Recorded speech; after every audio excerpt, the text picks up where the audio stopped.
मित्रों, क्यों किया? भगवान श्री कृष्ण के पुत्र सांब ने अपनी माता के साथ संभोग। मित्रों, भगवान कृष्ण ने अपने ही पुत्र को क्यों दिया था कोढ़ी होने का श्राप? भगवान कृष्ण से जुड़े ऐसे कई रहस्य हैं जिनके बारे में बहुत कम ही लोग जानते हैं। ऐसा ही एक रहस्य है उनके पुत्र से जुड़ा, जिसके बारे में कहा जाता है कि भगवान कृष्ण ने गुस्से में अपने ही पुत्र सांबा को कोढ़ी होने का श्राप दे दिया था। इसके पीछे की कहानी बड़ी ही रोचक है। कहते हैं कि भगवान श्री कृष्ण के श्राप से मुक्ति पाने के लिए सांबा ने सूर्य मंदिर का निर्माण करवाया था, जो अब पाकिस्तान के मुल्तान शहर में स्थित है। इस सूर्य मंदिर को आदित्य मंदिर के नाम से भी जाना जाता है। वैसे तो श्री कृष्ण की कई रानियां थीं, जिनमें से एक जामवंत की पुत्री जामवंती भी थी।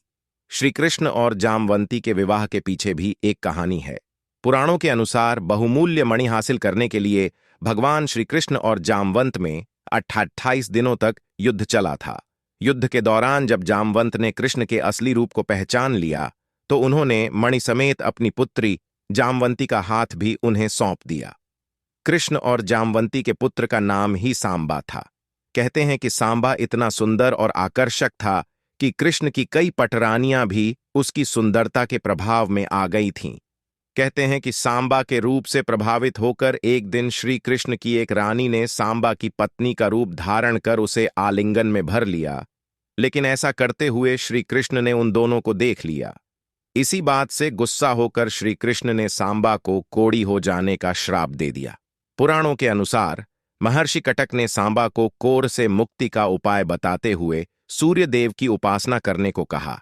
उसके बाद सांबा ने चंद्रभागा नदी के किनारे मित्रवन में सूर्यदेव का एक मंदिर बनवाया और 12 सालों तक सूर्यदेव की कड्डीडीडी ही तपस्या की। कहते हैं कि सूर्यदेव ने सांबा की तपस्या से प्रसन्न होकर उसे कोढ़ से मुक्ति पाने के लिए चंद्रभागा नदी में स्नान करने को कहा। आज भी चंद्रभागा नदी को कोढ़ ठीक करने वाली नदी के रूप में जाना जाता है।